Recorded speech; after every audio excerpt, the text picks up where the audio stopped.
ওদালগুৰি জিলা ভাৰত ভূটান সীমান্তত পুনৰ হাতী মানুহৰ সংঘাত। নিশা ননৈপাৰা চাহ বাগিচাত হাতীৰ আক্ৰমণত নিহত হ'ল এজন যুৱক। নিহত যুৱকজনৰ নাম জয়চান কুজুৰ। নিশা 10:30 বজাত ননৈপাৰা চাহ বাগিচাত নিশাৰ ডিউটিৰ বাবে গৈছিল লোকজন।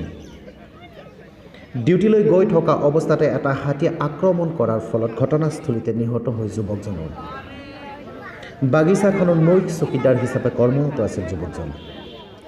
যোৱা বছৰ অৰ্থাৎ 2018 বৰ্ষত 21জনকৈ মানুহ বনৰীয়া হাতীৰ আক্ৰমণত নিহত হৈছিল আৰু চলিত বৰ্ষত এজন লোক বনৰীয়া হাতীৰ আক্ৰমণত কৰুণ মৃত্যুক সাৱটিব লগা হ'ল যদিও বিয়াগুম বন বিভাগে কোনো ধৰণৰ ব্যৱস্থা গ্ৰহণ কৰা দেখা নগ'ল।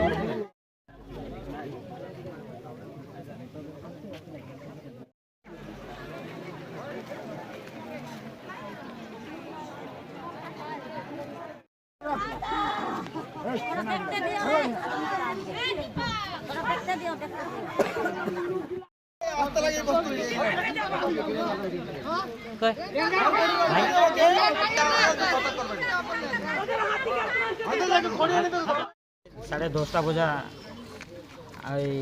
কামত যাই থাকা অবস্থা এলিসন কুজুর নামৰ এজন ব্যক্তিক হাতী মানুহৰ সংঘাত নুনাইপাৰা চাহ বাগিচা কাম যোৱা অৱস্থাত ৰাস্তাৰ পৰা টানি খুচৰি লৈ বাগানৰ মাজত তাক মানে হাতীয়ে মাৰি পেলায়।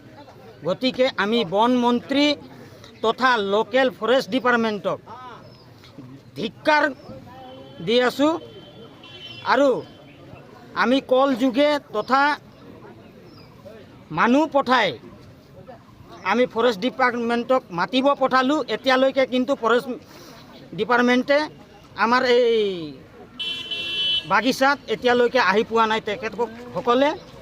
তেখেতসকলকো আমি ধিক্কাৰ দি আছোঁ আৰু যিজন ব্যক্তি হাতী মানুহৰ সংঘাতত মৃত্যুবৰণ কৰিছে যে সি কাম যোৱা অৱস্থাতে তেখেতৰ মৃত্যু হৈছে। গতিকে আমি লোকেল আমাৰ বাগানৰ পৰিচালক মহোদয়ক অনুৰোধ জনাওঁ যে তেখেতে ফুল্লি ক্ষতিপূৰণ পাব লাগে আৰু যিটো চৰকাৰৰ ফালৰ পৰা ক্ষতিপূৰণ পাব লাগে সেইটোও পাব লাগে।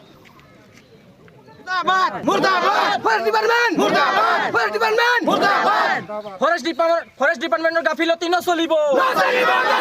ফৰেষ্ট ডিপাৰ্টমেণ্টৰ গাফিলতি নচলিব। ফৰেষ্ট ডিপাৰ্টমেণ্ট মুৰ্দাবাদ। বন মন্ত্ৰী মুৰ্দাবাদ। পানেৰী পৰা মিঠু চৰকাৰৰ ৰিপৰ্ট, আসাম নিউজ 24/7।